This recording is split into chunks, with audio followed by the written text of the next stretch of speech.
Uma boa noite a todos e a graça e a paz do Senhor Jesus esteja reinando em cada coração nesta noite.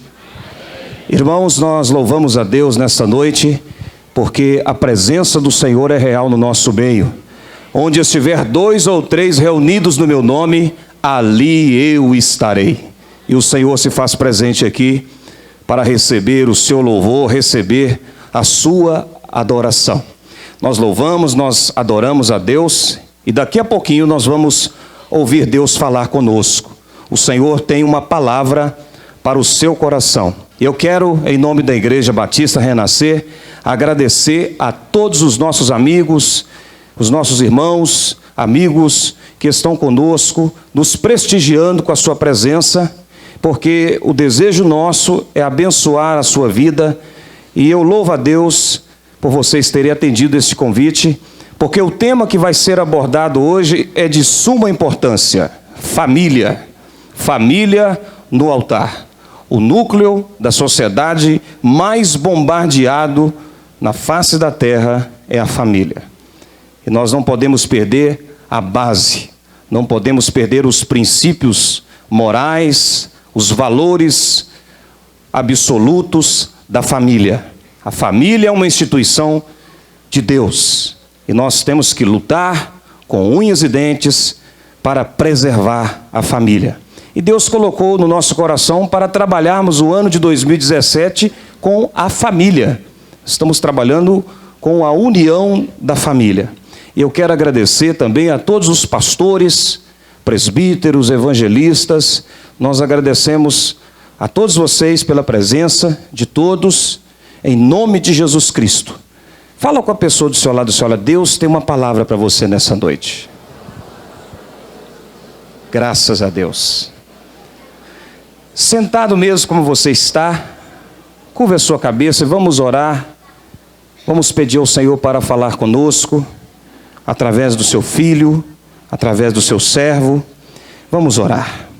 Querido Deus e amado Pai, Senhor, nós te louvamos nesta noite, porque o Senhor é bom e a tua misericórdia dura para sempre. Nós te agradecemos, Senhor, porque o Senhor nos deu a vida.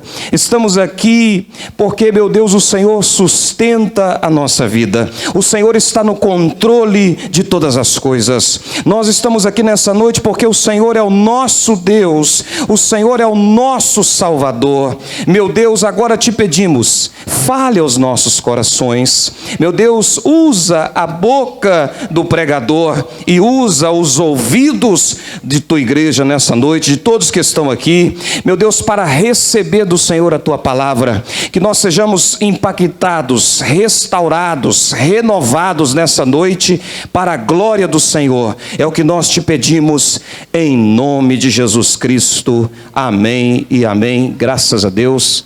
Eu quero convidar aqui o reverendo pastor Hernandes Dias Lopes, que vai ministrar a palavra de Deus nessa noite. Ontem ele esteve ministrando na igreja Nova Vida, ali no Caçula. Pastor Peter é o pastor da igreja, ele está presente ali, ao lado da sua digníssima, pertinho da sua esposa. Deus abençoe. E agora vamos ouvir a palavra do Senhor nessa noite. Deus tem algo especial para você. Amém, irmãos? Amém. Graças a Deus. Reverendo, Deus te abençoe. Obrigado, pastor Emerson. Irmãos queridos, é um privilégio retornar a esta igreja e partilhar com vocês nesta noite a palavra de Deus. Todas as vezes que eu abro a Bíblia, eu tenho plena convicção e nenhuma dúvida de que eu estou ouvindo a voz de Deus. A Bíblia é a palavra de Deus. E quando a Bíblia é exposta, é o próprio Deus que está falando. Então é muito importante nós ouvirmos a voz de Deus. Abra sua Bíblia, por favor, no primeiro livro de Samuel, capítulo 30. Primeiro livro de Samuel, capítulo 30. Nós vamos começar a leitura a partir do verso 1. 1 Samuel, capítulo 30.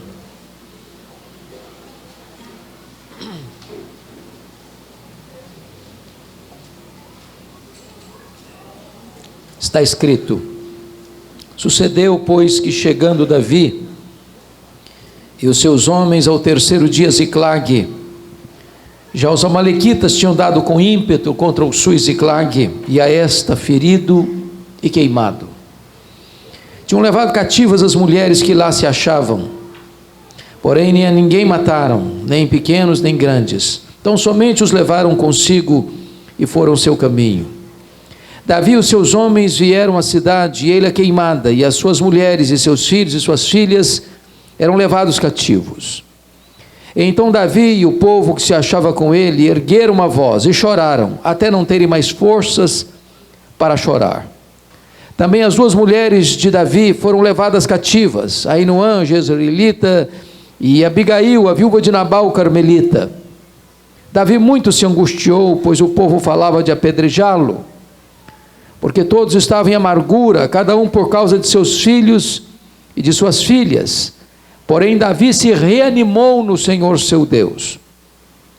Disse Davi a Abiatar o sacerdote, filho de Aimeleque: traze-me aqui a estola sacerdotal. E Abiatar a trouxe a Davi. Então consultou Davi ao Senhor, dizendo: perseguirei eu o bando, alcançá-lo-ei? Respondeu-lhe o Senhor: persegue-o, porque de fato o alcançarás e tudo o libertarás. Partiu, pois, Davi, ele e os 600 homens que com ele estavam, e chegaram ao ribeiro de Besor, onde os retardatários ficaram. Davi, porém, e 400 homens continuaram a perseguição, pois que 200 ficaram atrás, por não poderem, de cansados que estavam, passar o ribeiro de Besor. Diz o texto, no verso de número 16 até o 20. E descendo guiou, e eis que estavam espalhados sobre toda a região, comendo, bebendo e fazendo festa por todo aquele grande despojo que tomaram dos filisteus e da terra de Judá. Feriu-os Davi desde o crepúsculo vespertino até a tarde do dia seguinte, e nenhum deles escapou, senão só 400 moços que montados em camelos fugiram. Assim Davi salvou tudo quanto haviam tomado os amalequitas. Também salvou as suas duas mulheres. Não lhes faltou coisa alguma, nem pequena, nem grande, nem os filhos, nem as filhas, nem o despojo. Nada do que lhes haviam tomado, tudo Davi tornou a trazer. Também tomou Davi todas as ovelhas e o gado, e o levaram diante de Davi, e diziam: este é o despojo de Davi. Amém. Assente-se com a sua Bíblia aberta, por favor. Não feche a sua Bíblia.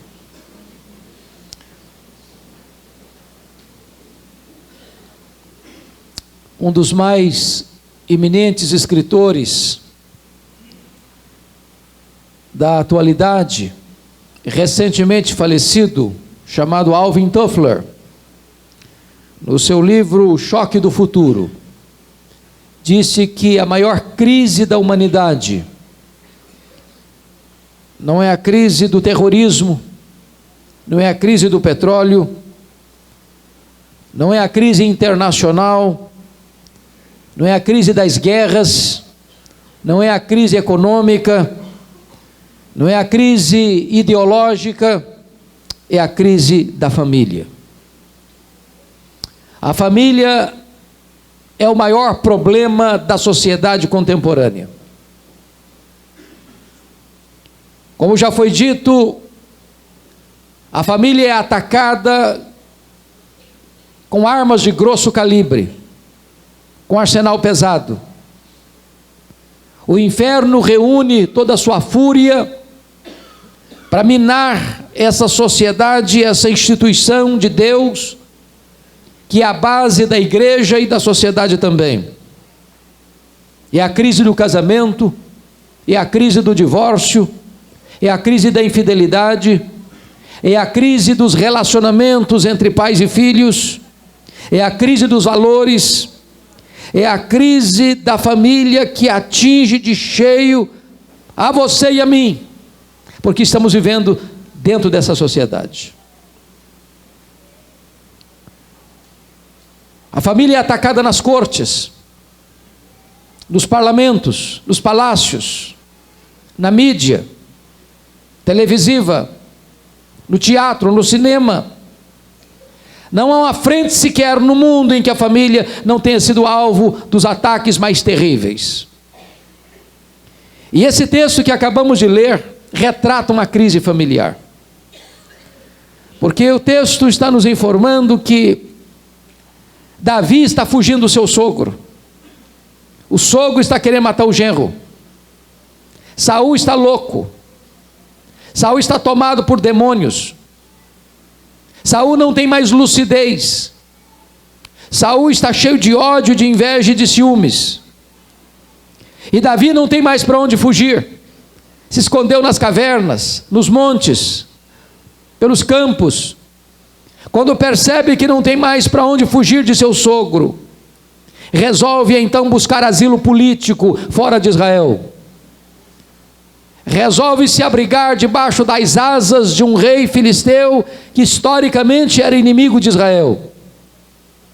E diz a Bíblia que Davi e os seus 600 homens, com as suas respectivas famílias, se transferem então para a Filistia. Ele encontra graça diante do rei filisteu, o rei Aquis, que designa para ele uma cidade refúgio, a cidade de Ziclag, para ele, seus homens e suas famílias respectivas. Mas diz a Bíblia que Davi chega ao ponto de ser escudeiro do rei filisteu. E num determinado momento, esse rei filisteu reúne a sua tropa, forma o seu exército e marcha para guerrear contra Saul, para invadir Israel. E Davi está indo como seu escudeiro pessoal. Quando os príncipes filisteus dizem para o rei Aquis: Davi é um guerreiro, Davi é israelita, se ele se voltar contra nós, nós estamos em situação difícil, então dispensa esse homem, ele não pode ir conosco.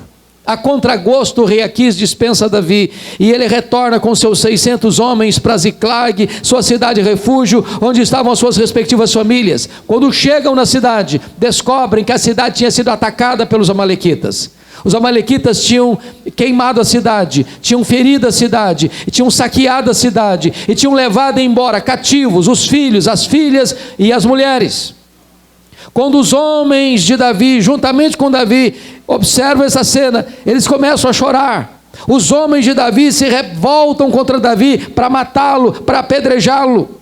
E diz a Bíblia que nessa cena, Davi se reanima no Senhor seu Deus e clama a Deus em oração, perguntando: perseguirei eu o bando, alcançá-lo-ei? E Deus responde para Davi: persegue Davi, porque tudo que o inimigo tomou de você, você vai tomar de volta, porque eu sou o Deus da restituição.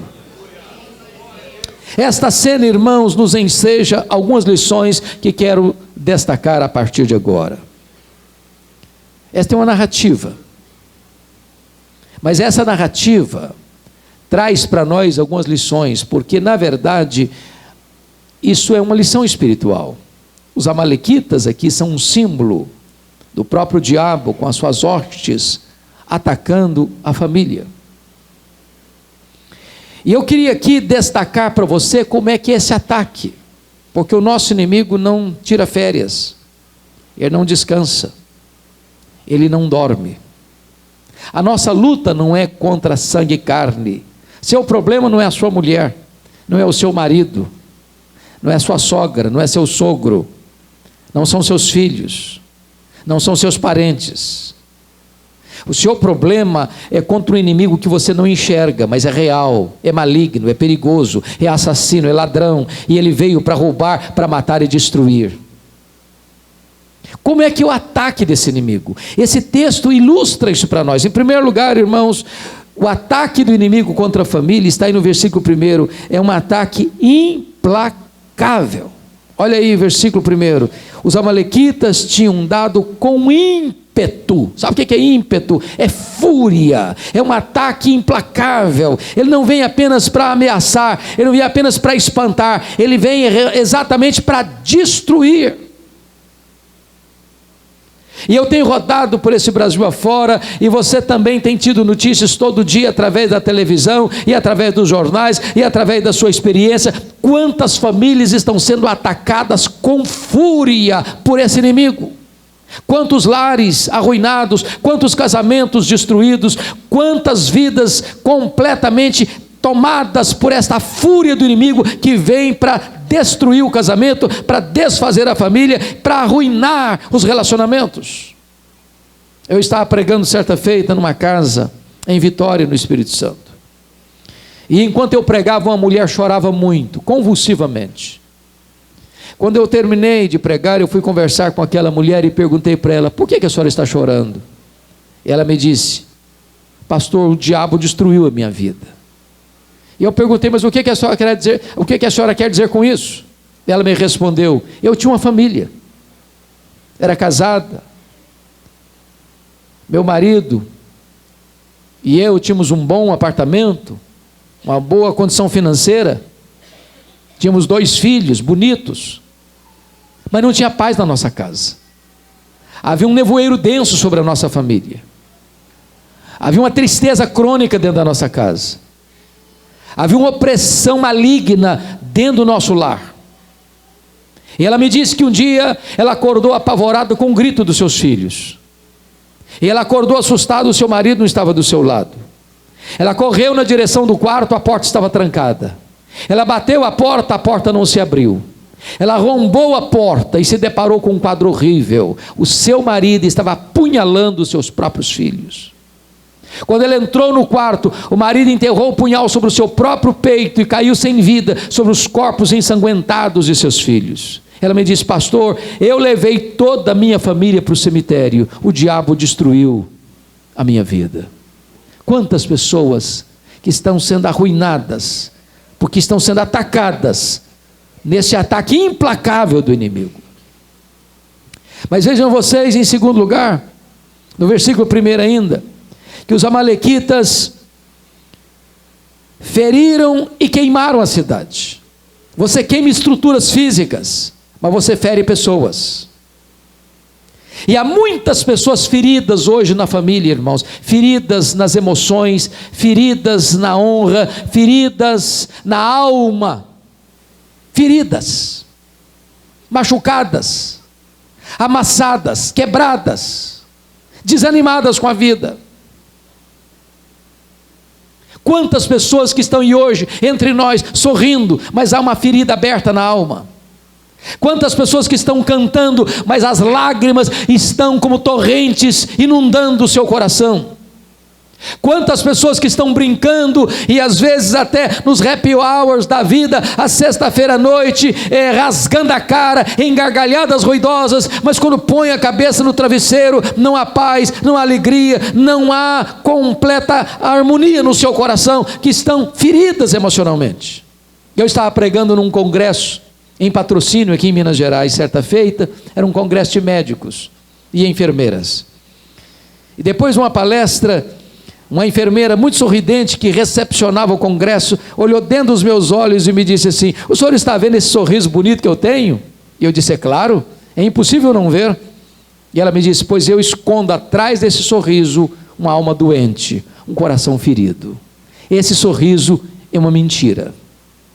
Há muitas pessoas feridas assim. Eu estava pregando em São Paulo, e naquela ocasião eu pregava sobre perdão, e se aproxima de mim uma mulher com 60 anos aproximadamente, e ela levantou a manga da sua blusa, me mostrou uma grande cicatriz no seu braço, e me perguntou: o senhor está vendo essa cicatriz? Eu falei: estou vendo. Ela me disse: eu fui esfaqueada pela minha mãe quando eu tinha 10 anos. E ela me disse: eu odiei a minha mãe 50 anos. Eu enterrei a minha mãe e não perdoei a minha mãe. Ferida, muito machucada, ferida pela vida. Estava pregando numa conferência em Goiânia, e uma mulher à minha frente chorava muito, e eu fui falar com ela. Ela disse: pastor, eu fui abusada pelo meu pai desde os 9 anos de idade até os 16 anos de idade. Ele me ameaçava dizendo: se você contar para sua mãe, eu mato a sua mãe.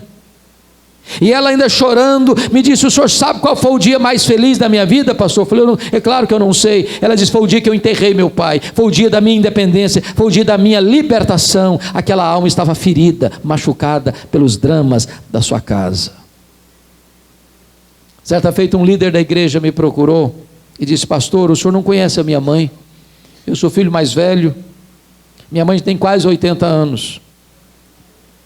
Mas a minha mãe é uma mulher triste, cronicamente triste. Já levamos em psicólogo, já levamos em psiquiatra, já fez todo tipo de exame que o senhor possa imaginar, não constatam nada fisicamente nela, mas há uma tristeza dentro da alma dela que não se explica. O senhor podia ir lá orar por ela. Eu disse, eu vou. Eu não conhecia essa mulher. Quando eu cheguei naquela casa, ela estava sentada num sofá, um olhar distante, com o semblante abatido, e eu começo a falar com ela, e por providência divina, ela disse para os seus filhos, eu quero ficar sozinha com o pastor. Quando eu fiquei sozinha com ela, ela olhou para mim e disse, pastor, eu sofro há 60 anos. E eu disse, o que está acontecendo com a senhora? Ela me disse, eu traí meu noivo. Ele nunca ficou sabendo. Eu me casei com ele. Fiquei muitos anos casada com ele. Eu sou viúva já há muitos anos. Mas aquele pecado está tão vivo na minha memória, como se eu tivesse cometido esse pecado hoje. Pastor, eu não tenho paz. Eu vivo atormentado há 60 anos. Eu vivo debaixo do chicote da culpa há 60 anos. Eu vivo no tronco de Satanás há 60 anos. Há uma angústia na minha alma, um tormento na minha alma. Eu vivo na prisão, nas algemas, debaixo de cadeias de culpa que me assolam todo dia. Eu confesso que eu chorei com aquela mulher, ao ver como o diabo mantivera aquela mulher 60 anos numa prisão. Eu falei para ela da graça de Deus, eu falei para ela do perdão que está em Cristo Jesus, eu falei para ela do poder do sangue do Cordeiro para purificá-la e libertá-la daquele pecado, e naquele momento aquela mulher se rendeu a Cristo. Houve uma quebra daquelas correntes, o sorriso brotou nos seus lábios. Eu tive o privilégio de batizá-la, de acompanhá-la ainda quase 10 anos, quando o Senhor Jesus a chamou para a sua glória. Mas vivera 60 anos prisioneira, com a alma ferida. Eu não conheço todos vocês, mas talvez haja alguém aqui nesta noite que nunca conseguiu superar um trauma da infância, nunca conseguiu superar um abuso sofrido lá dentro de casa, talvez nas mãos de familiares. Mas eu quero dizer para você nesta noite que Jesus está aqui hoje para curar você, para libertar você, para restaurar você, para fazer um milagre na sua vida, para você sair daqui hoje liberto, curado, restaurado, perdoado, para uma novidade de vida. A terceira coisa que eu gostaria de focar nesse texto, irmãos, é que o principal alvo do inimigo em atacar é atingir a família. Veja vocês que eles queimaram estruturas. Você queima uma casa, você queima um apartamento, você queima um carro, você queima dinheiro, mas você fere pessoas, você escraviza pessoas. As coisas eles queimaram, mas as mulheres, os filhos e as filhas, eles levaram prisioneiros, como reféns, cativos.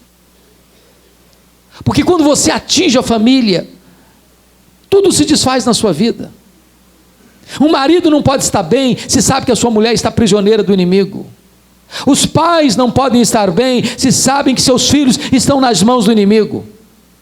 Quando o inimigo vem, ele quer destruir exatamente relacionamentos dentro de casa, porque você não pode estar bem no seu trabalho, você não pode estar bem com você mesmo, você não pode botar a sua cabeça no travesseiro e dormir em paz, se sabe que o inimigo está cirandando com a sua família. Há muitas pessoas hoje, meus irmãos, prisioneiros do inimigo, prisioneiros do vício, prisioneiro da pornografia, prisioneiro da mágoa, prisioneiro do ódio, prisioneiro da vingança, prisioneiro da avareza, prisioneiro de tantas coisas que precisam ser libertos. Um dia, uma pessoa da igreja, membro da igreja, se aproximou de mim, ele era uma pessoa ligada ao louvor da igreja, e disse: pastor Hernandes, eu estou deixando a minha esposa, deixando as minhas filhas, conheci uma outra mulher e quero viver uma aventura. E eu confesso para vocês que eu esgotei todos os meus recursos, em aconselhamento, em oração, em exortação. Não adiantou nada, esse homem não escutou uma palavra que eu disse. Ele saiu de casa, foi morar com essa pessoa. Era uma pessoa ligada a Umbanda. E quando eu chegava na casa dele, eu via despacho aos demônios dentro da sala dele. E eu falava, eu exortava, eu confrontava, ele não escutava nada. Ele chegou a ir a cemitérios à meia-noite fazer despacho para os demônios. Um homem que era líder na igreja. Quando eu percebi que não adiantava palavras com ele, eu contei uma história para ele. Uma história que eu vivi na África do Sul. A tribo dos Zulus tem uma prática curiosa. Quando um rapaz vai namorar uma moça, esse rapaz dá um lenço branco para essa moça. Se o namoro terminar, a moça tem que devolver o lenço branco para o rapaz. Se ela não devolve o lenço branco, ela está dizendo para o rapaz assim: eu te dou liberdade para ficar comigo, para me possuir. E nós estávamos lá em Quacisabanto, quando acontece um fato de um rapaz, ex-namorado, abusar de uma moça, sua ex-namorada. E a família leva o caso às autoridades locais. E a primeira pergunta que fizeram à moça foi esta: você devolveu o lenço branco para ele? Ela disse não. Disseram: então nós não podemos fazer nada com esse rapaz, essa é a nossa cultura, é assim que nós vivemos. Aí eu disse para esse homem: você precisa devolver o lenço branco, porque enquanto você tiver pactuado com as coisas da feitiçaria, do ocultismo, o diabo vai se andar com a sua vida, o diabo vai manter você escravo e prisioneiro. Você precisa devolver o lenço branco. Um dia eu estava no meu gabinete pastoral, o telefone tocou, era ele. Eu me disse: pastor, corre aqui na minha casa, eu estou pronto a devolver o lenço branco. E eu corri para a casa dele. Quando eu cheguei, ele estava sentado numa cadeira, e quando eu me coloquei na frente dele, esse homem começa a tremer da cabeça aos pés. Esse homem começa a suar a camisa, a ponto de ficar totalmente ensopado, e eu sabia o drama, eu sabia a guerra espiritual em que ele estava inserida naquele momento. E eu perguntei: você está disposto a devolver o lenço branco? Ele disse: pastor, eu preciso. Eu disse: então você vai pegar uma caixa, e nós vamos jogar tudo aquilo que você tem de ocultismo, de feitiçaria dentro dessa caixa. E ele começou a trazer velas, ele começou a trazer patuás, ele começou a trazer correntes, ele começou a trazer aventais, ele começou a trazer roupas, e ele encheu aquela caixa de toda aquela quinquilharia. Eu disse: agora nós vamos jogar 1 litro de álcool em cima disso tudo, e vamos levar para o quintal, e queimar, como um símbolo de que nós estamos aqui tomando uma decisão. Você está rompendo com essas práticas, você está devolvendo o lenço branco. Assim fizemos.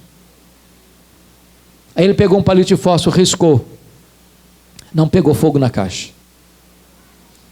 Riscou o segundo palito de fósforo, não pegou fogo na caixa. E ele deu uma gargalhada cavernosa e disse: não vai pegar fogo nessa caixa. E eu disse para ele: vai pegar fogo em nome de Jesus, porque agora quem vai riscar o palito de fósforo sou eu. Quando eu risquei o palito de fósforo, o fogo pulou naquela caixa, e ele deu um grito desesperador e caiu desacordado aos meus pés. Eu clamei pelo nome de Jesus, e ele acordou. Não apenas acordou, mas com o coração quebrantado e transformado pelo poder do Espírito Santo. Ele saiu daquela prisão, e as algemas foram quebradas, e ele ficou livre e liberto para a glória de Deus. Há muitas pessoas que estão prisioneiras e cativas, que precisam ser libertas dentro da família. Mas notem comigo, outra artimanha do inimigo, irmãos, está aí registrado, confira aí por favor, no versículo 6, porque diz o texto, que todos estavam em amargura, cada um por causa de seus filhos e de suas filhas, e diz que o povo falava em apedrejar Davi. O que significa isso? Significa que o inimigo vem, faz um estrago na família, e agora ele sai de cena e joga uns contra os outros. Marido culpa a mulher culpa o marido, os pais culpam os filhos culpam os pais, os irmãos entram em batalha dentro de casa, e de repente o lar vira uma cena de guerra.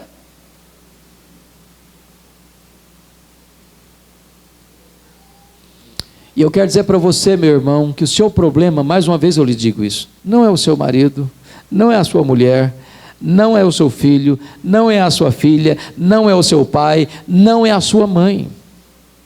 Se nós não tivermos discernimento espiritual, nós vamos fazer do inimigo um aliado, e toda vez que eu faço do inimigo um aliado, eu faço do aliado um inimigo.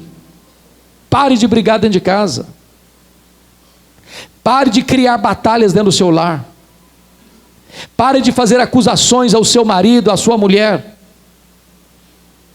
Entenda que essa luta não é contra sangue e carne.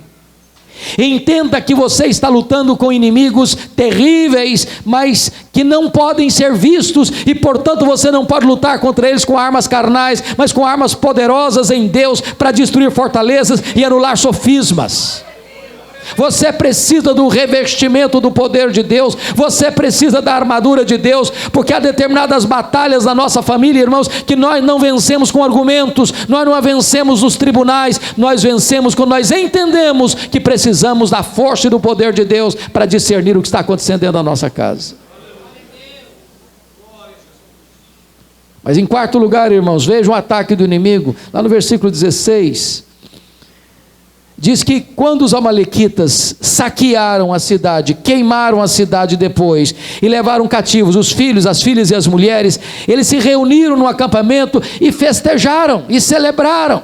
O que significa isso?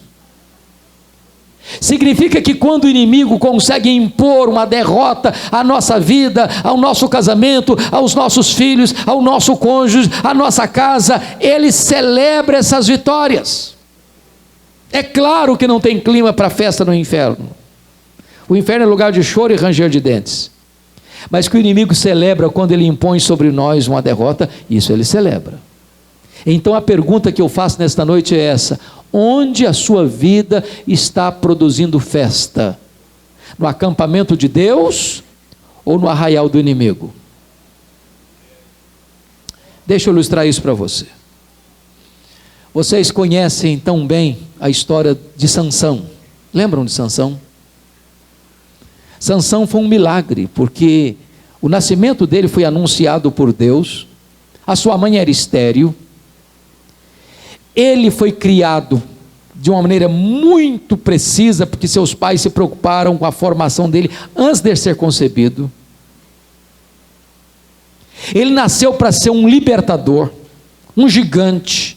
Aliás, o único juiz de Israel que fez carreira solo foi Sansão, porque libertou o povo sozinho.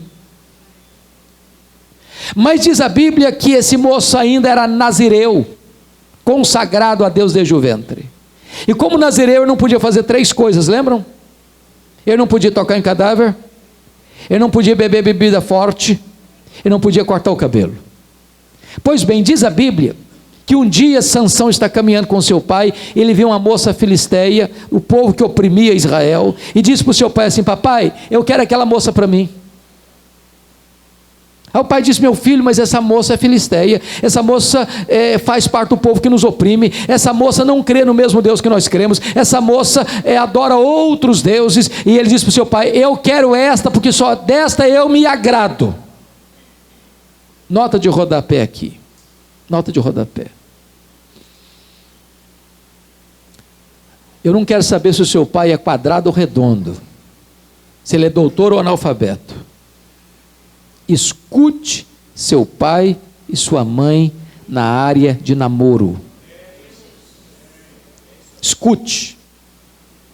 Eu nunca vi um rapaz, uma moça que, tendo desobedecido pai e mãe na área do namoro, fosse feliz no casamento. Eu nunca vi.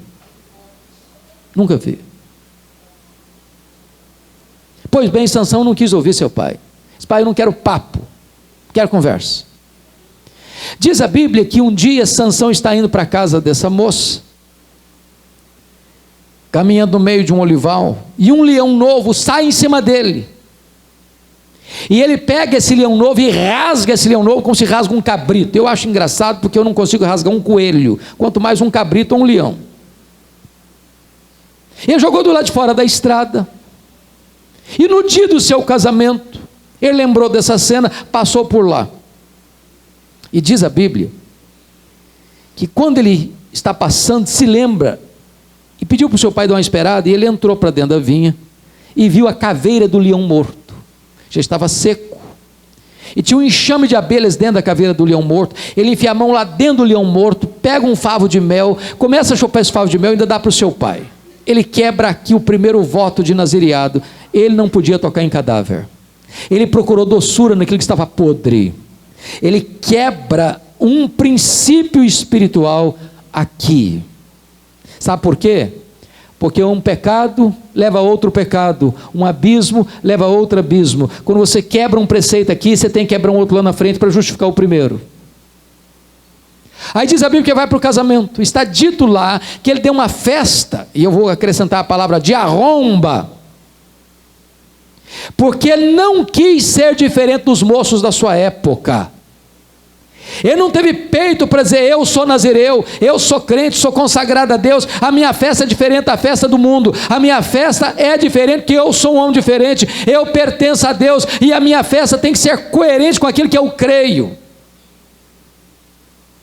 E certamente ele deu uma festa regada a vinho, porque era o costume da época, e ele não quis ser diferente dos moços da sua época. Nota de rodapé outra vez.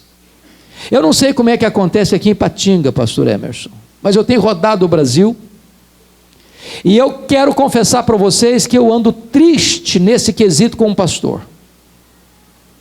As festas de casamento dos crentes, pelo Brasil afora, têm sido uma vergonha. Uma vergonha. Quanto mais rica a família, mais problemático é. Você sai da igreja num culto maravilhoso, vai para um rico cerimonial e lá o pau quebra. O pau quebra. Porque a música que rola lá não tem nada a ver com Deus, mas não. As luzes se acendem como numa boate e bebida alcoólica se serve todas. E o povo de Deus cai na pista de dança e volta para casa com as pernas trôpegas. Agora olhe pelas lentes do retrovisor e veja aqueles que seguiram esse caminho onde foram parar.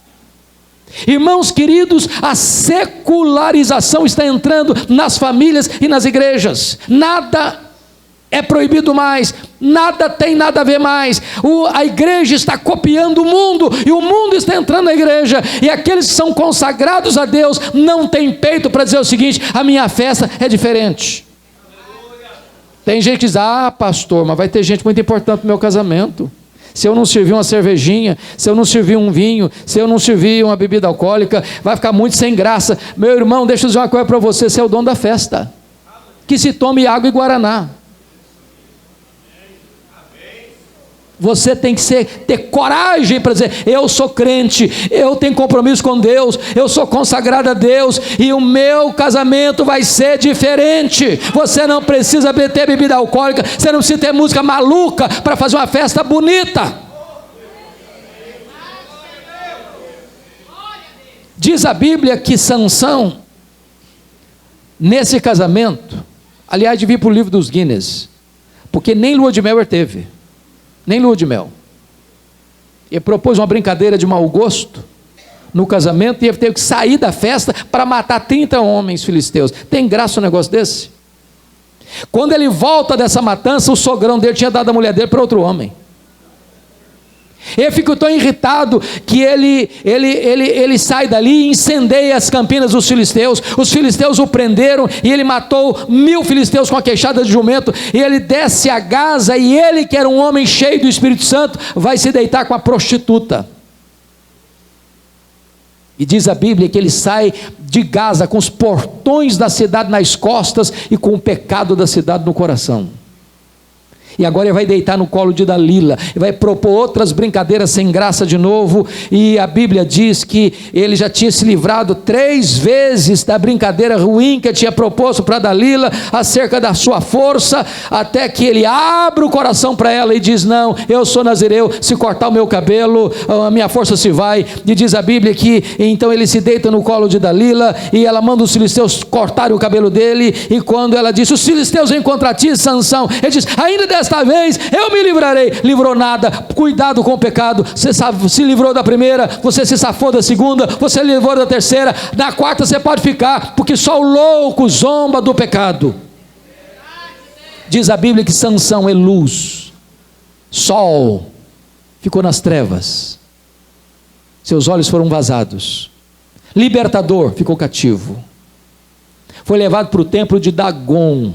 E lá eles zombaram do Deus de Israel e deram glórias a um ídolo pagão, porque um servo de Deus foi motivo de festa no arraial do inimigo e não no acampamento de Deus, porque brincou com as coisas sagradas e não levou Deus a sério.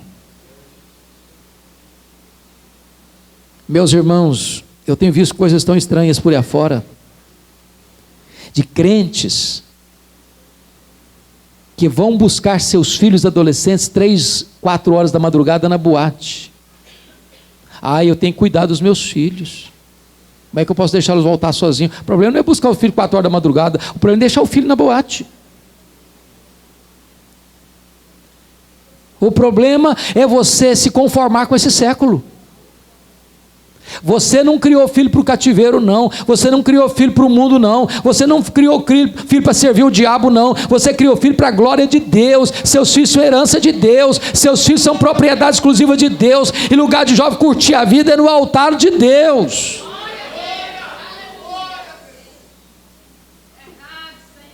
Mas agora preste atenção, irmãos. Se eu parasse aqui, eu estaria trazendo uma palavra de muita angústia para vocês. Isso foi o que o inimigo fez. A pergunta agora é: o que Davi fez? Como é que Davi agiu diante dessa cena? Como é que você vai reagir diante dessa situação? E a primeira coisa que eu aprendo aqui, notem comigo o que Davi fez. Versículo 4 diz que Davi chorou até não ter mais forças para chorar. O grande problema hoje é que muitas vezes nós estamos lutando pela família com os olhos enxutos demais, com a alma seca demais. E eu pergunto a você nesta noite: qual foi a última vez que você chorou pela sua mulher? Qual foi a última vez que você chorou pelo seu marido? Qual foi a última vez que você chorou pelos seus filhos? Nós precisamos pedir a Deus o dom das lágrimas. Tem hora, meu irmão, que tem que chorar mesmo. E notem que Davi não chorou num quarto escuro, não. Davi chorou em público. Davi chorou para todo mundo ver. Que quando você chora, você está dizendo: alguma coisa está errada, alguma coisa não está certa na minha vida. Eu preciso de uma intervenção de Deus. Eu cheguei ao limite máximo dos meus recursos. Eu preciso de um milagre de Deus. Ele chorou. E nós precisamos chorar, queridos. Eu não sei quantos de vocês conhecem, ou já leram, ou já ouviram falar do pastor Tim Cymbala. É um pastor batista nos Estados Unidos. Uma grande igreja de mais de 5 mil membros. Sua esposa tem um ministério de música conhecido no mundo inteiro. Um dia o pastor Tim Cymbala chegou em casa e a sua filha primogênita, adolescente, disse para ele assim: papai, eu não quero saber mais do seu Deus. Eu não quero saber mais da sua igreja. Eu quero curtir a vida. Eu quero saber o que tem do outro lado do muro. Eu quero sair de casa. Eu quero ir para o mundo experimentar o que tem para mim. Seu pai pediu, seu pai insistiu, seu pai chorou, seu pai aconselhou. Não adiantou nada. Aquela menina botou a mochila nas costas e saiu de casa. O pastor Tim Cymbala pensou em largar o ministério. Disse: meu Deus, eu não tenho estrutura emocional para continuar sendo pastor numa situação dessa. Um dia um colega dele ligou para ele da Flórida e disse: pastor Tim Cymbala, esquece essa menina, ela não está nem aí com você, toca o seu ministério. Mas eu pergunto: que pai esquece uma filha? Que mãe esquece um filho? Pastor Tim Cymbala disse que num determinado dia ele estava numa vigília na igreja, e de repente se levanta uma pessoa dentro do culto, lá na reunião de oração da vigília, e diz assim para ele: pastor Tim Cymbala, a nossa igreja nunca chorou pela sua filha. A nossa igreja nunca levantou um clamor a Deus em favor da sua filha. E ele diz que naquela noite os crentes deram as mãos, fizeram um grande cordão ao redor dos bancos da igreja. E ele diz que aquele templo se transformou numa sala de parto, de gemidos, de dores, de soluços. Quando ele voltou para casa de madrugada, ele disse para sua esposa assim: querida, eu não tenho dúvidas de que Deus libertou a nossa filha nessa madrugada. 2 dias depois, era bem cedo, a campainha tocou, a mãe foi à porta para atender a sua filha, com lágrimas nos olhos. Ela entrou apressadamente dentro de casa, foi no quarto onde estava o seu pai, abraçou as pernas do seu pai e disse: papai, me conte por favor, o que é que aconteceu há 2 dias atrás, por favor me conte. Eu estava em casa de madrugada, eu fui acordada, sacudida pelo poder de Deus, escamas caíram dos meus olhos, eu estava embrutecida, e Deus quebrou a dureza do meu coração. Eu quero dizer para o Senhor, que eu estou de volta para minha família, eu estou de volta para a minha igreja, eu estou de volta para o meu Deus. Deus libertou a minha alma. Em nome de Jesus, queridos, nós não geramos filhos para a morte, nós não geramos filhos para o cativeiro, os nossos filhos são de Deus, e nós não podemos desistir deles, em nome de Jesus. A segunda coisa que Davi fez, confiram comigo, está no versículo 6. Davi muito se angustiou. Irmãos, a angústia às vezes ela é nociva, pode ser até patológica, mas tem hora que é preciso angustiar. Você não pode estar vivendo um drama dentro da sua casa e fazer de conta que está tudo bem. Você precisa reagir de tal maneira que o que você está vivendo dentro do seu lar possa ser refletido no seu rosto. Você não pode se conformar, você não pode jogar a toalha, você não pode entregar os pontos, você não pode aceitar passivamente a decretação da derrota no seu casamento, na sua família. Em nome de Jesus, você precisa ter uma atitude. E notem nessa mesma toada o que está aí no finalzinho do versículo de número 6. Porém, Davi se reanimou no Senhor, seu Deus. Irmãos, eu gosto dessa expressão, sabe por quê? Porque pense comigo essa cena. Davi tinha 600 homens com ele, homens que eram amargurados de espírito, que Davi fez deles guerreiros, os tirou de uma escuridão para uma vida de propósito. Agora esses 600 homens que davam a vida por Davi, que morriam por Davi, estão agora querendo apedrejar Davi. E eu fico pensando, pastor Hermes, na figura de um pastor cuja igreja tem 600 membros. E o pastor olha para os 600 membros, não tem nenhum dos membros junto com o pastor, querem matar o pastor. Se você fosse esse homem, como é que você reagiria? Eu acho que eu naufragaria de angústia. Está todo mundo querendo matar o homem. Nesse momento em que não tem mais saída, porque veja você, o sogro quer matá-lo, seus aliados querem matá-lo, sua família está nas mãos do inimigo. Para onde ele sai? Para onde ele corre? Talvez você pudesse dizer assim: acabou, fim de linha para mim, não tem mais saída. Tem muita gente que está dizendo assim: pastor, não tem mais jeito não, a derrota já está lavrada, o fracasso já está decretado, eu já esgotei meus recursos, eu já fiz tudo que eu podia fazer, até meus aliados estão contra mim agora, a minha família que eu amo está prisioneira nas mãos do inimigo. Ele podia se afundar naquela situação, mas ele reage. Mas reage por quê? Porque ele é forte? Não. Ele reage por quê? Porque os inimigos são fracos? Não. Ele reage por quê? Porque ele tem uma estratégia? Não. Ele reage por quê? Porque tem muita gente do lado dele? Não. Ele reage no Senhor, seu Deus. Em nome de Jesus, ainda que você pense que uma tragédia desabou sobre a sua cabeça, ainda que você pense que uma tragédia veio sobre a sua casa, ainda que você pense que uma tragédia atingiu a sua família, reaja em nome de Jesus no Senhor seu Deus, porque quando você busca Deus, a esperança e o milagre pode acontecer na sua vida e na sua família.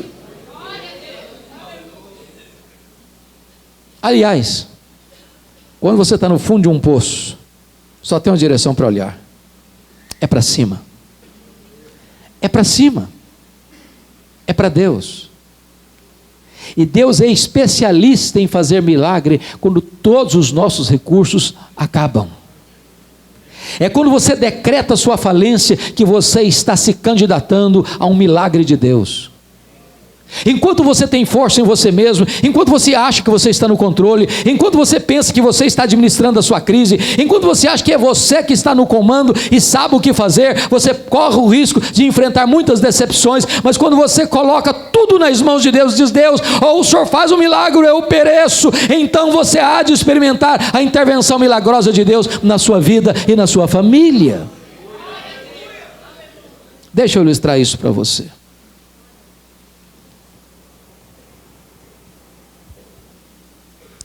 Uma das histórias mais impressionantes que eu já ouvi foi da missionária Sara, lá do Rio de Janeiro. A Sara era filha de um judeu, muito rico, muito culto, dono de uma das maiores bibliotecas particulares do Brasil. Mas esse homem era ateu, ele não acreditava em Deus. A Sara tinha 9 anos, quando seu pai, apesar da sua riqueza e da sua cultura, deu um tiro na cabeça e ceifou a sua vida. Sara era filha única. E ela pensou, naquele momento de tristeza e dor, que ela precisava de Deus. E ela procurou uma igreja para batizá-la. Até que encontrou um padre já idoso que resolveu batizá-la. Foi a maior frustração da vida dela, porque ela não encontrou Deus no batismo. Ela saiu dali e foi para os Testemunhos de Jeová, entrou no Salão do Reino. Não encontrou Deus no Salão do Reino. Ela saiu dali e foi para o kardecismo. Estudou reencarnação, as doutrinas de Allan Kardec, não encontrou Deus no kardecismo. Saiu dali e foi para o candomblé, fez pacto com os orixás, fez marcas no seu corpo, com alianças com demônios. Ali ela não encontrou Deus. Ela tinha 14 anos. E ela pensou assim: a única saída para a minha vida é dar um tiro na minha cabeça, como fez o meu pai. Foi quando uma colega de escola, crente, que estava tendo uma conferência evangelística na igreja, sexta, sábado e domingo, a convidou para ir à igreja. E ela foi. Só que na sexta-feira ela achou o culto maçante, cansativo, enfadonho. Ela pensou assim: esse negócio de ser crente é esse aí, eu estou fora. Mas ela pensou o seguinte: quem sabe no sábado melhora. Voltou no sábado, foi pior ainda. Aí a lógica dela mudou. Falou: vou voltar no domingo, pelo menos a minha colega vai largar do meu pé. Quando ela volta no domingo e o coral está cantando um hino, Deus tocou o coração dela e ela se converteu a Cristo com 14 anos de idade. A vida dela foi transformada. Só que ela começa a enfrentar um problema, porque a sua mãe era um bandista e começou a persegui-la, rasgava suas bíblias, queimava os seus livros evangélicos, e com 18 anos a Sara teve que sair de casa. E ela começa a pedir a Deus um marido crente. Deus, eu quero um homem crente, um homem cheio do Espírito Santo. Eu quero formar uma família para a glória do teu nome. Ela casou com um missionário. Tiveram 2 lindos filhos. A igreja crescendo, Deus abençoando. Até o dia que o marido dela chega para ela e disse: Sara, eu estou saindo de casa. Estou deixando você, deixando os nossos filhos, deixando a igreja, deixando o ministério. Eu conheci outra mulher e eu quero viver essa aventura. A Sara não entendeu nada. Ela só podia chorar. Vieram os amigos de Jó e diziam para ela: Sara, você é uma mulher nova, você é uma mulher bonita, você é uma mulher inteligente, esquece esse homem, ele é um traste, ele não merece você, reconstitui a sua vida, renova a sua esperança. Ela dizia: mas eu tenho certeza que eu orei a Deus pelo meu casamento. Mas nada adiantava. Era um sábado à noite, e a última audiência para o divórcio seria na quarta-feira seguinte, e ela chorava em casa, quando de repente deu um estalo na cabeça da Sara, e ela pensou assim: e se for o diabo que cirandou com o meu casamento, e eu nunca resisti a essa ação maligna? Ela disse que naquele momento ela enxugou essas lágrimas e fez uma declaração, ou uma oração que ela nunca tinha feito antes. Ela diz assim: ó Deus, eu quero declarar na tua presença que eu sou de Jesus, fui comprada e lavada no sangue do Cordeiro. Eu quero declarar que o meu marido é de Jesus, porque ele foi comprado e lavado no sangue do Cordeiro. Eu quero declarar, meu Deus, que os nossos filhos são de Jesus, porque eles foram comprados e lavados no sangue do Cordeiro. Eu quero te pedir, Senhor, que se o inimigo se irandou comigo, com o meu casamento, com a minha família, que o Senhor ordene a derrota dele, e que tu lavres a minha vitória, que tu me dês, meu Deus, vitória nesta causa, para a restauração do meu casamento, para a glória do teu nome, em nome de Jesus, amém. Naquela noite, ela foi dormir e dormiu. Quando amanheceu o domingo, ela se levantou bem cedo para preparar as crianças para a escola bíblica dominical, para preparar o café, uma carta debaixo da porta. Ela pega a carta, era do seu marido, e ele dizia assim: Sara, ontem à noite algo muito estranho aconteceu comigo. Na hora que ela fez a oração, eu estava em casa, e parecia que os meus olhos foram abertos. A nuvem escura foi tirada, a venda foi arrancada, o tampão dos meus ouvidos foi tirado, o meu coração embrutecido foi amolecido, e eu caí numa realidade de que eu estava pecando contra Deus, pecando contra você, pecando contra os meus filhos, pecando contra a igreja, pecando contra o povo de Deus. Eu estou envergonhado, Sara, eu estou arrependido, por favor me perdoe, por favor me aceite de volta. E naquele domingo de manhã, Deus estava restaurando aquele casamento, aquela família. Eu quero encorajar você em nome de Jesus a reanimar-se no Senhor seu Deus. Não importa a situação, não importa quão grave é o problema, não importa quão demorado tem sido esse problema, reaja em nome de Jesus, pois Deus é poderoso para fazer um milagre na sua família também. Mas preste atenção, Davi não se reanimou com bravatas humanas, ele não se reanimou no impulso da carne, ele não se reanimou com ações humanas. Diz o versículo aí que ele se reanimou no Senhor seu Deus e busca a Deus em oração. Deixa eu dizer uma coisa para você: tem determinadas lutas na nossa família que nós não vamos vencer com argumentos, não vai adiantar. Tem determinadas lutas na sua família que você não vai vencer com ações na justiça, nos tribunais, não vai. Tem determinadas causas e problemas na nossa família, irmãos, que nós só vamos vencer de joelhos, só de joelhos. Só Deus muda os corações, só Deus abre os olhos, só Deus tira o tampão dos ouvidos, só Deus muda as vidas, só Deus faz milagres, só Deus restaura o casamento, só Deus. Não é com briga, não é com discussão, não é com ira, não é com ódio, não é com mágoa, não é com ações jurídicas, é na presença de Deus. Agora notem, para mim, é a oração mais estranha da Bíblia. Eu nunca vi uma oração dessa, pastor. A oração de Davi só tem 2 perguntas, e mais nada. Perseguirei o bando, alcançá-lo-ei, em nome de Jesus, amém. Que na real não falou em nome de Jesus, porque Jesus não tinha vindo ao mundo ainda. Perseguirei o bando, alcançá-lo-ei. Sabe o que está fazendo? Que tipo de oração é essa? Senhor, eu vou aceitar passivamente a decretação da derrota, ou eu vou reagir? Eu vou entregar os pontos, eu vou reagir? E Deus responde para Davi: reage, Davi, porque tudo que o inimigo tomou de você, você vai trazer de volta. Eu quero dizer para você que quando você ora, Deus responde. Quando você clama, Deus ouve. Quando a terra se humilha, os céus se manifestam.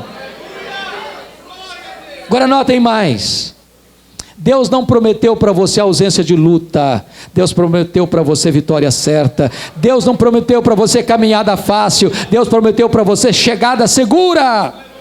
Diz o texto que dos 600 homens, 200 ficaram para trás de cansados.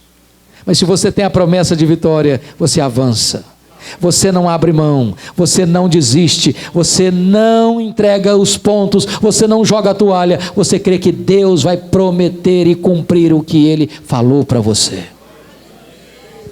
Diz a Bíblia que Davi foi, que Davi lutou, que Davi venceu, que Davi trouxe de volta as coisas grandes, as coisas pequenas, os filhos, as filhas, as mulheres, tudo Davi tornou a trazer, tudo.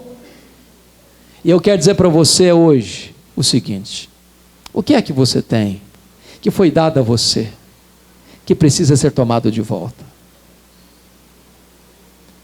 Talvez a alegria do casamento, talvez o romantismo, talvez o diálogo, talvez o culto doméstico, talvez a oração, talvez a celebração em família, talvez o altar de Deus que está em ruína dentro da sua casa, você precisa restaurar. O que é que você já teve dentro da sua casa que não tem mais hoje?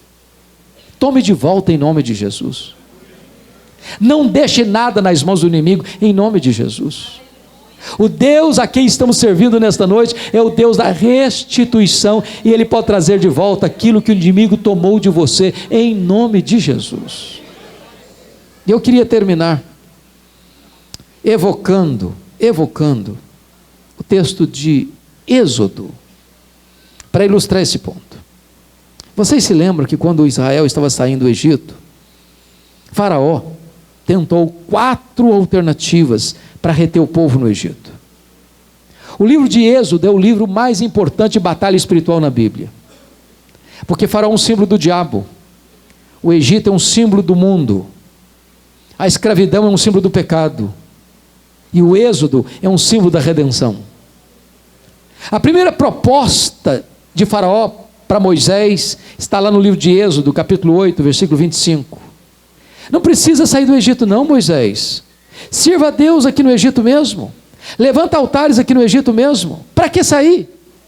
Sabe qual é essa proposta? Você quer ser crente? Tem problema não. Você quer ir para a igreja? Pode ir. Você quer ser batista? Tem problema não. Agora, para que mudar de vida? Você mentia? Continua mentindo. Você dava cheque sem fundo? Continua dando. Você é infiel com seu marido, com a sua esposa? Continua sendo. Seu namoro era um namoro assim, avançado e perigoso? Continua fazendo do mesmo jeito. Não precisa mudar. Você serve a Deus no Egito mesmo. Você vai para a igreja no domingo. Durante a semana, você faz o que você quiser da sua vida. Faraó disse não. Moisés disse não, Faraó. Nós vamos sair. Nós não vamos ser escravos mais não. Nós estamos indo embora. Nós vamos adorar a Deus longe daqui. Aí o Faraó partiu para a segunda proposta, capítulo 8, versículo 28. Tá bom, vocês querem ir? Podem ir, mas não vá muito longe não. Vão ser bons vizinhos. Quando você sentir saudade do Egito, você dá uma voltinha por aqui. Você serve a Deus, de vez em quando você dá uma curvazada, faz uma visitinha aqui no Egito. Sabe o que significa isso? Você quer ser crente? Pode ser. Mas não seja muito radical não. Não vá com muita sede ao pote não. Você ficar lendo Bíblia demais, você vai ficar doido. Se orar demais, você vai ficar beato. Se frequentar a igreja demais da conta, você vai ficar desnorteado na vida. Vá devagar. Curta a vida. No sábado você pode ir para uma boate.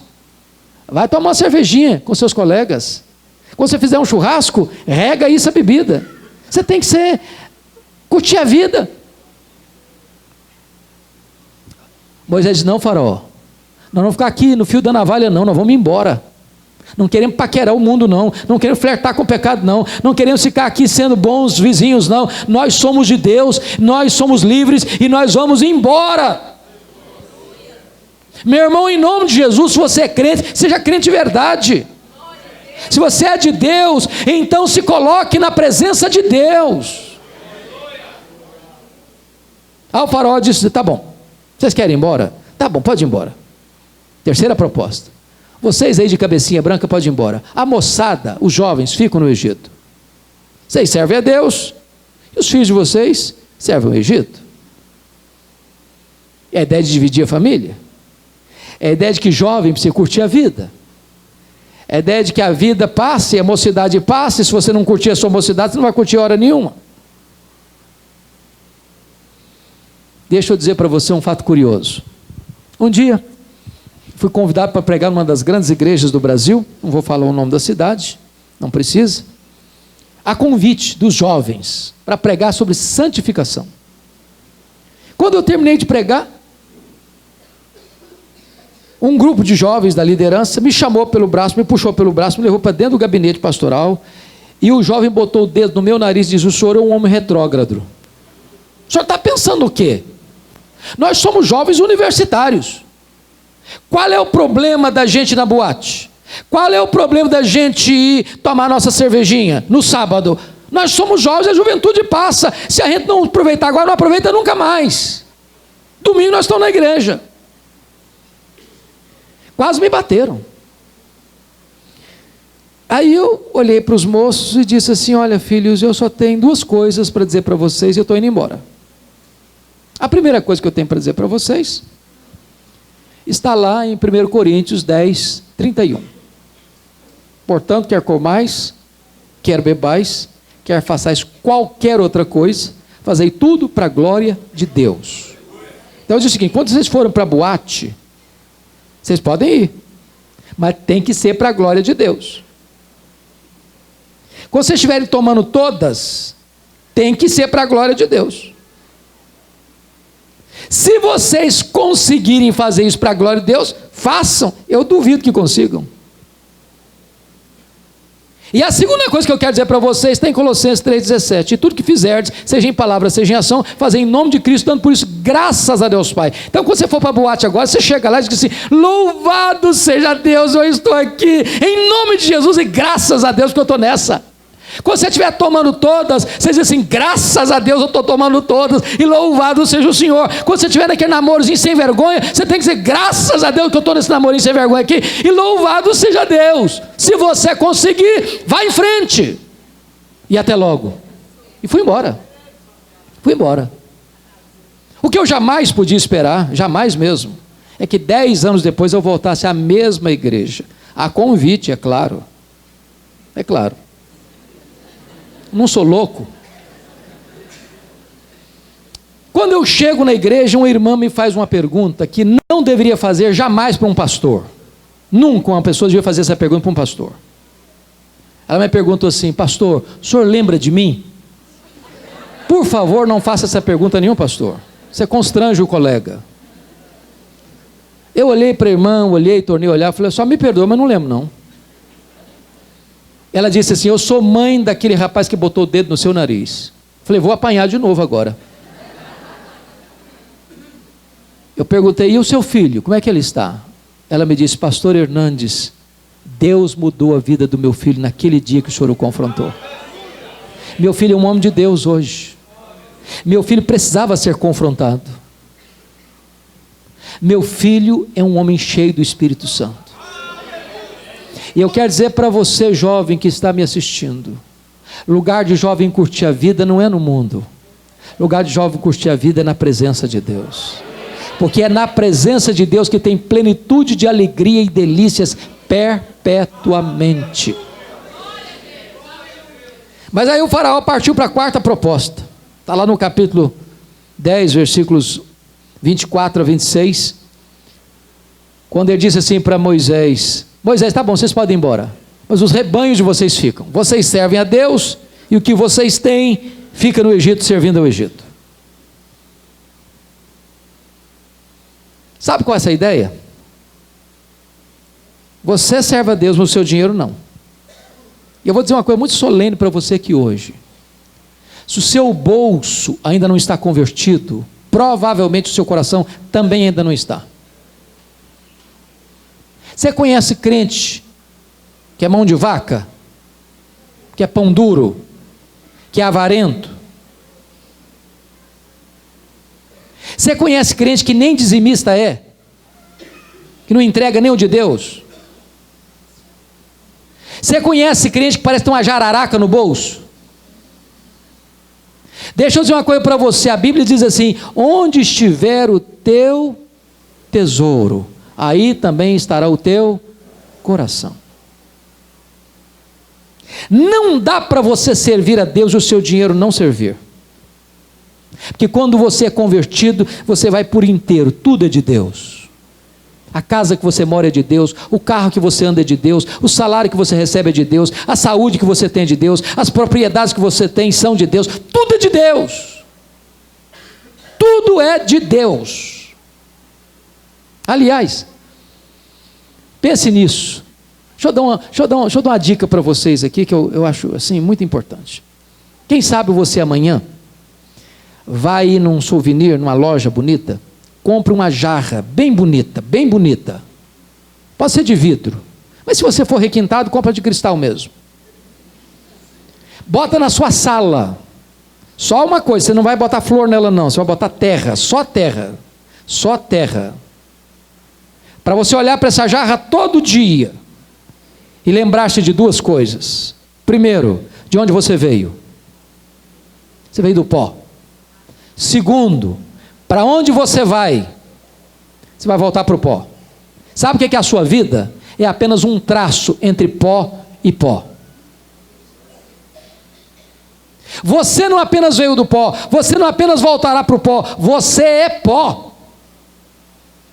E a Bíblia diz mais: de onde você veio do pó, você não trouxe nada. Para onde você vai, para o pó, você não vai levar nada.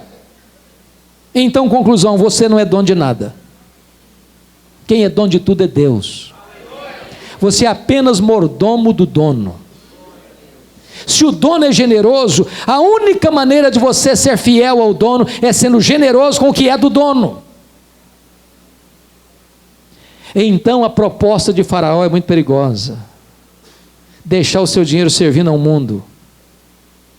Seu dinheiro tem que estar a serviço de Deus. Sabe qual foi a resposta de Moisés para o Faraó? É magnífica. Ele respondeu assim: Faraó, você quer que os rebanhos ficam? Pois deixa eu dizer uma coisa para você, Faraó. Nenhuma unha vai ficar no Egito. Nenhuma unha vai ficar no Egito. Eu até hoje não entendi esse versículo, porque eu acho que até hoje eu não sei para que serve uma unha. Deve servir para alguma coisa, para coçar, né? Moisés está dizendo o seguinte: Faraó, tudo que nós somos, tudo que nós temos é de Deus e vai estar a serviço de Deus. Nós queremos que o que Deus nos deu seja colocado a serviço de Deus. Nada vai ficar nas mãos do inimigo. Então eu quero encorajar você, meu irmão, em nome de Jesus, tome de volta tudo aquilo que Deus lhe deu. Tome de volta, não deixe nenhuma unha nas mãos do inimigo. Eu quero orar por vocês essa noite. Eu quero orar por vocês. Eu sei que talvez haja alguém aqui hoje precisando de tomar de volta algumas coisas. No seu casamento, na sua vida espiritual, nas suas emoções, na sua vida profissional, na sua vida moral. Eu não sei o que você precisa tomar de volta. Mas se hoje você está reagindo no Senhor seu Deus, e entrando numa batalha de oração, e enfrentando o inimigo para tomar de volta, eu queria que você ficasse em pé onde você está. E eu quero orar por você em nome de Jesus.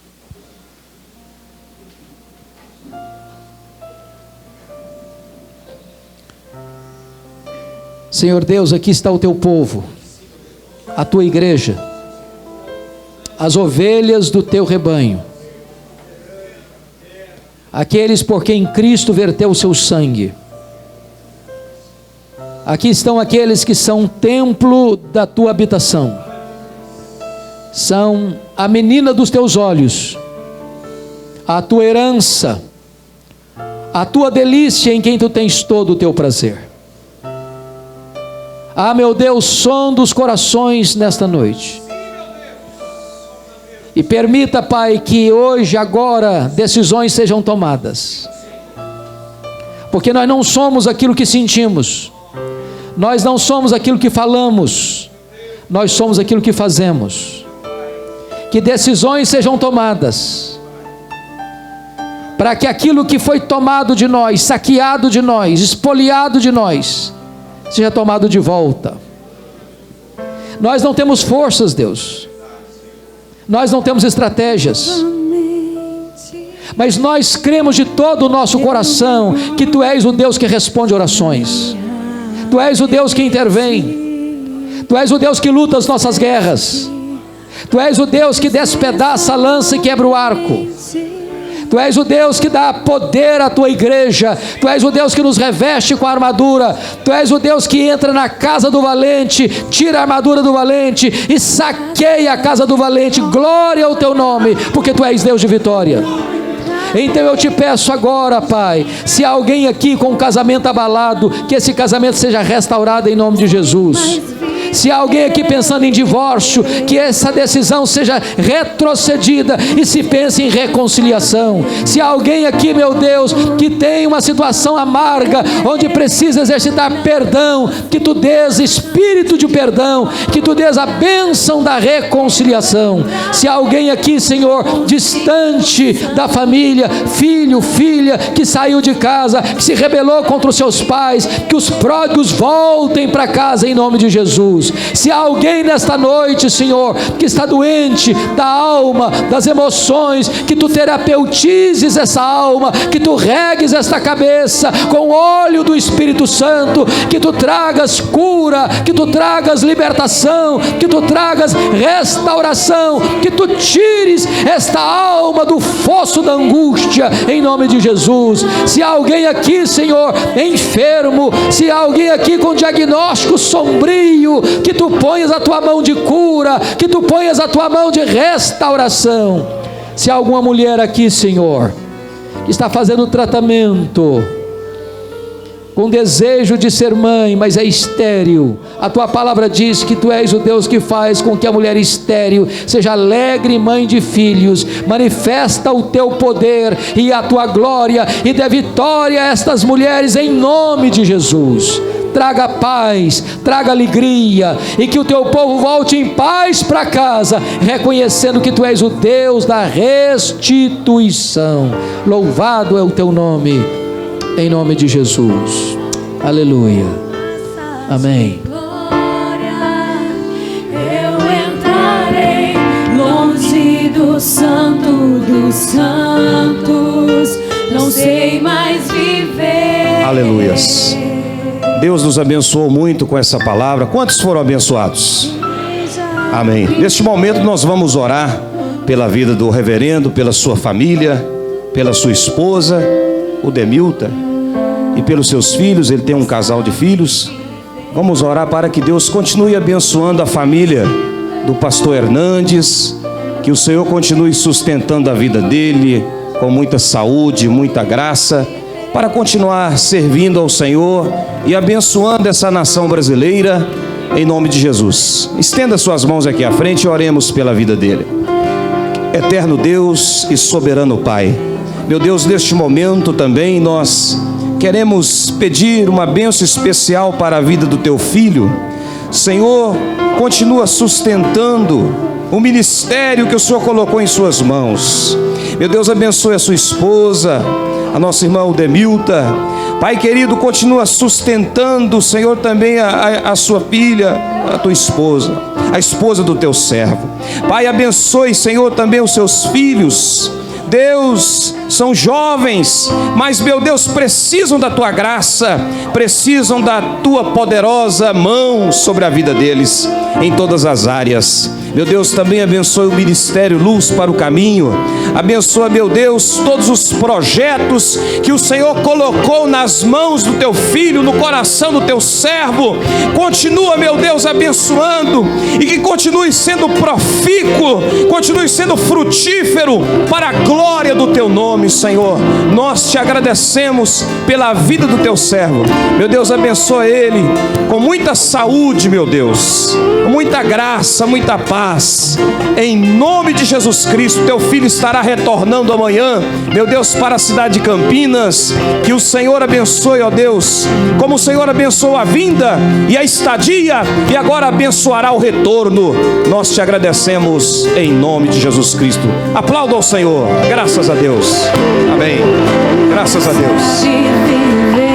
Eu quero agradecer de coração a todos vocês que vieram, porque o desejo do nosso coração é abençoar vocês. Eu queria honrar os pastores, queria convidar os pastores aqui à frente. Nós vamos fazer uma oração pelos pastores, todos dirigentes de igrejas, pastores, pastoras, evangelistas, presbíteros, Por gentileza, venha aqui à frente, rapidamente. Quero agradecer a todos os pastores, porque os pastores liberaram as ovelhas. Tem pastor que fechou as portas da igreja hoje para estar conosco aqui hoje. Não é qualquer um que faz isso não. Tem que ser muito chegado mesmo para poder fechar a igreja no dia de culto oficial para apoiar outra igreja. Mas eu louvo a Deus porque eu tenho, graças a Deus, um bom relacionamento com os pastores aqui do Vale do Aço. Graças a Deus. Está conosco o nosso querido pastor Robledo, é o presidente da nossa seccional Batista Nacional do Vale do Aço. Deus abençoe, queridão. Deus abençoe os pastores. Temos pastores aqui da igreja presbiteriana, Assembleia, Batista, Quadrangular. Nosso muito obrigado a todos os pastores. Graças a Deus. Amém. Vamos orar pelos pastores. Vou pedir o pastor Hernandes para fazer essa oração, abençoando os pastores. Senhor Deus, bendito é o teu nome, porque nos dás a alegria de ver nesta igreja a comunhão das igrejas evangélicas dessa cidade, a unidade dos pastores nesta cidade.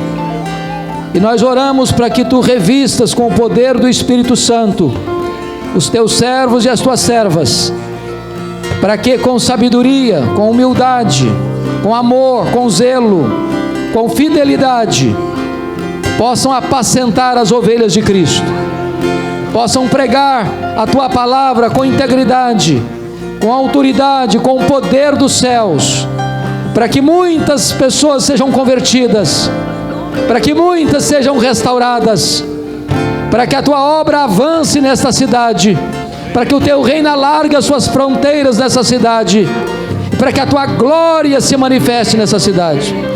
Que tu dês um só coração, uma só alma, um só propósito em cada coração aqui, Senhor, para que a tua igreja marche unida, em harmonia, em paz, enfrentando as hostes do mal, na autoridade do nome de Jesus. Glória ao teu nome por esta noite, glória ao teu nome pela vida dos pastores, glória ao teu nome pelas igrejas evangélicas dessa cidade. Louvado seja o teu nome, em nome de Jesus. Aleluia. Amém.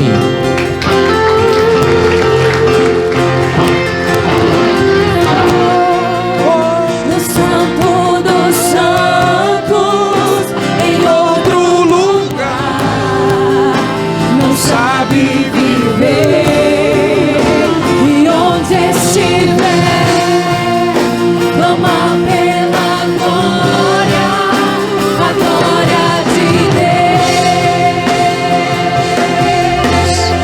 Graças a Deus.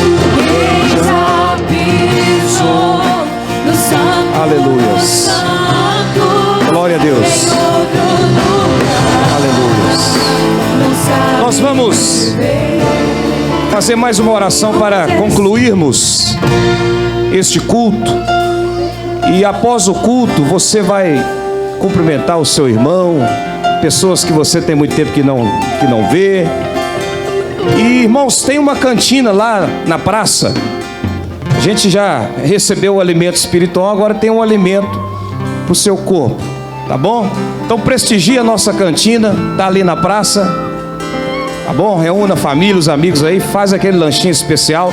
Faça assim com as mãos e nós vamos orar agradecendo ao Papai do Céu por essa vitória que Deus nos concedeu. Pastor Robledo, vem cá fazer essa oração, nos abençoando em nome de Jesus. E você vai voltar para sua casa muito abençoado, cheio da graça, impactado pela palavra de Deus e com a família abençoada, com a sua família unida no temor de Cristo.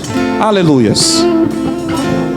Oremos. Senhor, muito obrigado por tudo que o Senhor nos acrescentou nesta noite. Que saiamos daqui como os 400 de Davi que atravessaram o rio, que foram, lutaram e trouxeram de volta o que era deles. Nós não permitiremos que o inimigo fique com nada que é nosso.